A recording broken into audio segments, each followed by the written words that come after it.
lost in night, in the wood, shadows fight. Arms take gold, can't take flight. Power's gone, nothing's right. Cauldron cold, no more fire. Potions fail, dreams expire. Spirits whisper, call me liar. In the dark, lost desire. Purchase cry, echo loud. Through the fog, through the shroud. Mystic force, once so proud, now just whispers in the crowd.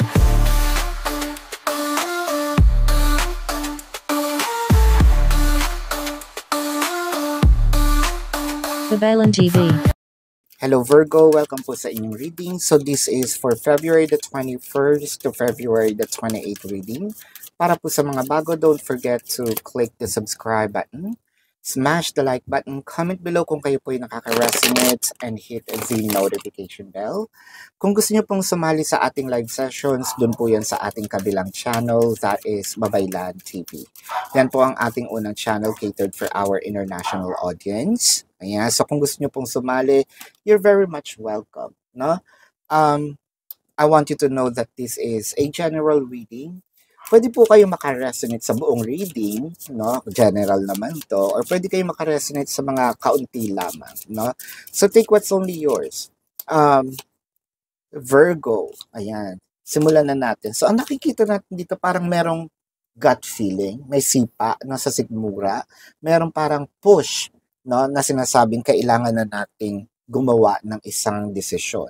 Whether it is ibigay, magbigay, so pwede itong kapatawaran, pwede rin itong pagmamahal, no?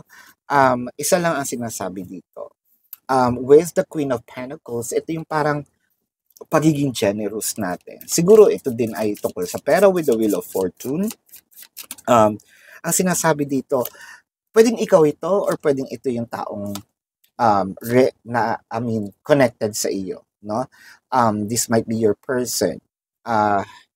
You can search the energies, baka sabihin nyo, nagbaligtad po yung sitwasyon. That's okay.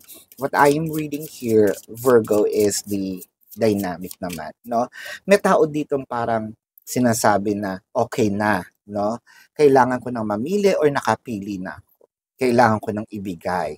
Kailangan ko nang ibigay itong totoong sagot, no? Ang tamang sagot para sa akin. Kasi parang someone is hanging with the Hanged Man here. So parang meron akong taong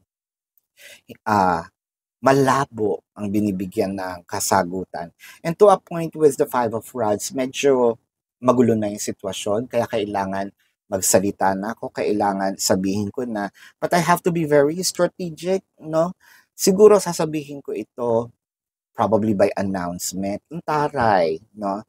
So what I'm trying to say is baka, meron nang nagsasalita, no? Or nagbibigay ng mga pahiwatig through post, no? Mas maganda ko ipa-billboard kung merong budget. So, di ba uso naman yun ngayon, mga nagpo-propose for tas nilalagay sa billboard. This is an announcement, and the announcement here, merong mga audiences to prove that what I am wanting to do here is very serious, no?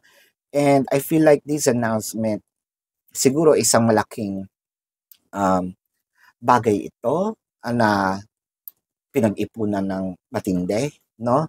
Or hindi man ito pinag-ipunan ng pera, pero pinag-ipunan ng malaking lakas ng loob, no? And one thing is for sure, this may not going to be direct, no? Pero siguro meron din magsasabi or merong nakakita or probably makikita mo sa post nitong taong to. Baka pala post, no? With the Judgment in here, siguro meron din nagsisisi dito na bakit kita pinagpalit, bakit ko pinili, no, ang ganito, kung buhay pamilya, bakit ko pinili ang either ang pangalawa or ang una or ang pangatlo. Meron ditong pagsisisi. Ngayon gusto ko nang bumalik, gusto ko nang ipagpatuloy, no? Hindi na ako bulag, hindi na ako pipe, no? Hindi na ako bingi, hindi na ako pilay. In a sense of, kaya ko nang tumindig sa sarili kong paa when it comes to relationship. Probably meron din ditong sabihin natin na na manipula, no? That was then.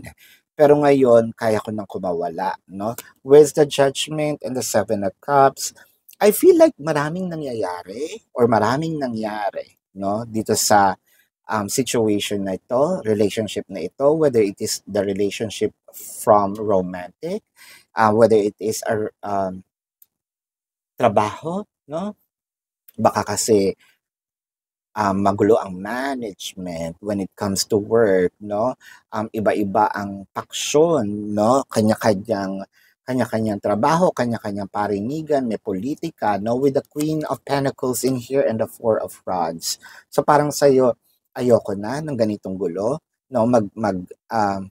Kumbaga ako na magiging peacemaker, no? Or gagawa ako ng isang way para matapos na, no? Ito, ang gusto ko na lang is peace of mind. Ang gusto ko na lang dito is magkaayos-ayos ang lahat. Kung kinakailangan hati-hatiin ko, no, ang aking time, energy, effort, or probably, no, mag-divide ako ng pera or mag-spend ako ng konting halaga, no, dito, whether it is time, energy, effort, or literally money. And the Eight of Pentacles, no, siguro doble kayod, no, ang nangyayari sa atin, lalo na yung mga nasa yung OFW, baka nga hindi lang ito isang trabaho, no, baka meron pa silang mga pa-sideline kapag off, merong ibang ginagawa, no, with the Knight of Rods. Ang gusto lang nito is umayos, tumakbo, maganda, smooth ang connection, ang takbo, no? With the Ace of Pentacles, kahit isakripisyo ko kung ano yung nasa yung savings ko, kahit isakripisyo ko kung ano yung mahalaga sa akin, mas importante ito, no? With the Five of Rods and the Five of Swords, so ang nakikita natin dito, parang dahil sa nagkakagulo ako na. With the Five of Swords, parang ikaw kasi ang magpapatahimik ng lahat. Parang meron sa yung inatang na nahimik ka, tapos hindi mo, kumbaga, you took time. Siguro this is the time wherein you feel that you're malakas ka, or siguro inantay mo itong time na, yung oras na ito para gamitin, kasi siguro bihira ka lang din magsalita with the Eight of Rods, no? Or inantay mo makalayo ka, no? Para makapagsabi. There's something in here about your words, no? Napaka-powerful ng iyong salita with the Hierophant. So, parang may manghihingi na sorry, merong magkakapatawaran, merong magkakabalikan, no? Meron ding nakikita ko magkakaayos.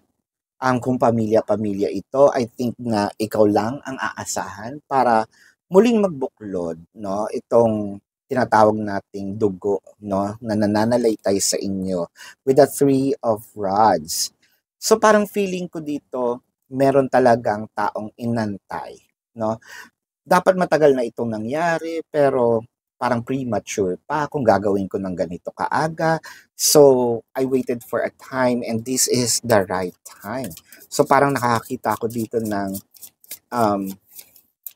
sabihin natin pinag-isipan, matinding pasensya, no? Ang inipon, and the World card.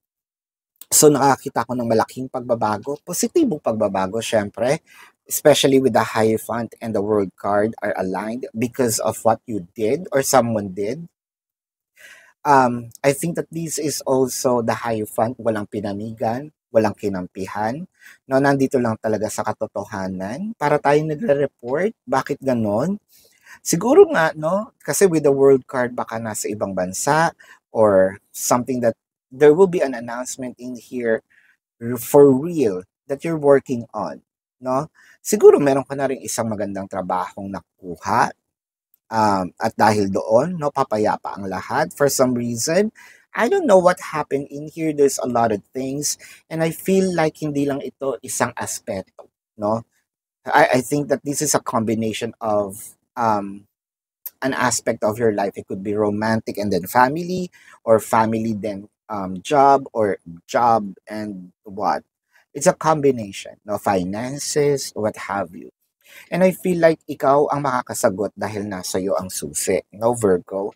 So, let's check other cards here. Virgo, gusto ko lang pong ipaalala sa inyo, no, na doon po sa ating kabilang channel na Babaylan TV, yan po ang ating unang channel na catered for our international audience, no? So, pwede kayong magtanong doon. And kung hindi nyo po maabutan, baka pwede naman, pwede kayong magtanong dito sa ating comment section as long as yung question po is answerable by yes or no.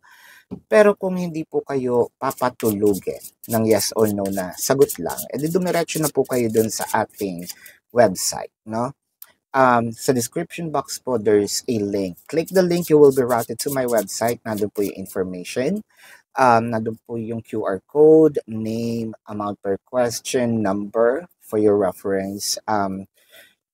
Take advantage of the 4 questions plus 1 kasi discounted po yun. And if you want to book a private reading, nandun din po siya.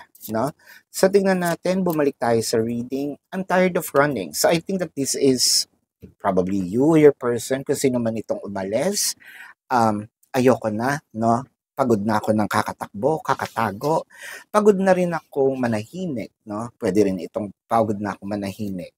I think that this is the time para gumawa na ako ng aksyon, no? Kasi parang walang nangyayari, no? Kaya ako na mismo ang gagawa ng way para maisaayos ang lahat. Now let's get a message from the universe. Look past what you feel.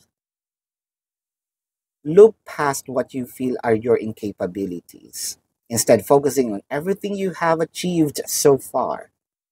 It is okay to acknowledge your weaknesses, but keep in mind that they don't define you.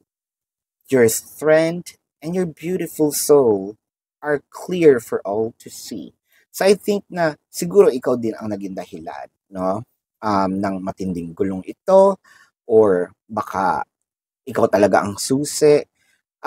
Siguro kaya tayo tumakbo, no? Nanahimik.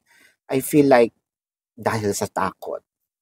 But I feel like ito na rin yung time para either lunukin itong mga nagawang kasalanan, take responsibility for it, or what I am seeing is para isaayos talaga ang mga bagay-bagay. One thing's for sure, katulad ng sinabi ko, ikaw ang magiging daan, no, ng katahimikan ng buong mundo, ng mundo ninyo. Ayan. So, let's get some or let's check the zodiac sign of your person. This can be their sun sign or a placement in their chart. I'm seeing Leo, Scorpio, Taurus, Sagittarius, Virgo, ayan, Capricorn, Pisces. Yeah, so this is your reading. Love and light to you. Namaste, Virgo. Love and light, and see you po sa susunod na readings. Goodbye.